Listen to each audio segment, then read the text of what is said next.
Osaka, with less than 5 months to go until the host of the 2025 World Expo is decided, Osaka is gearing up for a final push that will include efforts to raise local enthusiasm and draw international attention with financial incentives for countries that can't afford to attend the event.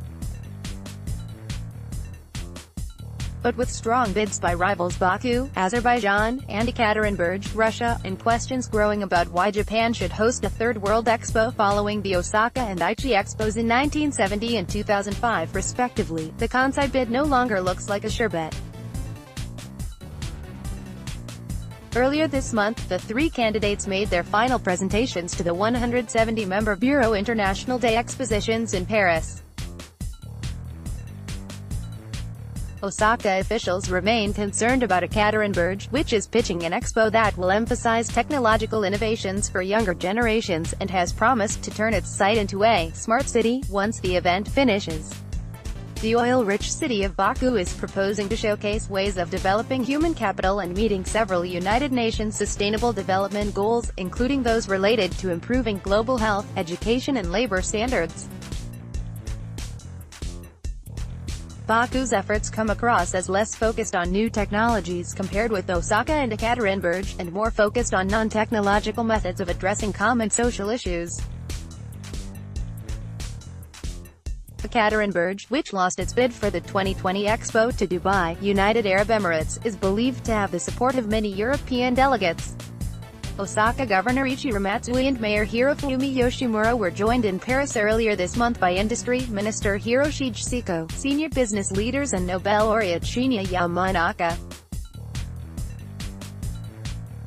Seko announced that Japan would provide $218 million to 100 countries, or $2.2 million each, so they can travel to Osaka and build their own pavilions. "You should have absolutely no worry about the cost," he said.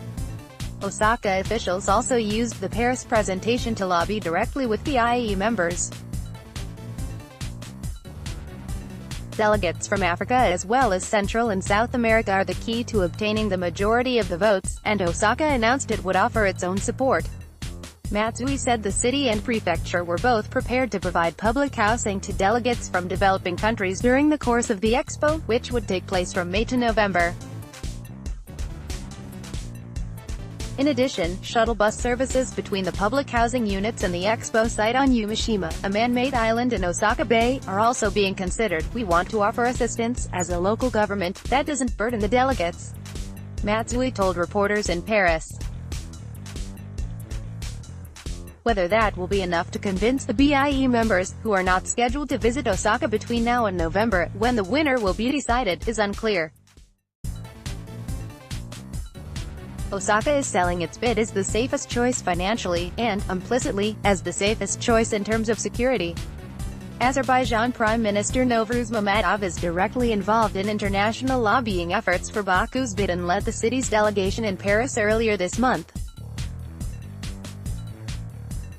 The former Soviet Republic hosted a reception at the World Economic Forum in Davos in January, and its presentation in Paris hinted at the question Osaka is now most concerned about: why award Japan a third World Expo? Baku is a strong rival. The Prime Minister touched on aid to developing countries and said that because the city had no experience hosting an expo, there was potential and that it needed to be given a chance. Yoshimura tweeted after Baku's presentation. The Osaka mayor added that the city's air war for the 2025 Expo had gone well so far, meaning that official, public events to promote the bid had succeeded. Now, he said, it was time to step up the ground war, the direct, face-to-face, personalized lobbying that would be required to win. But it's there where Osaka faces a geographic hurdle.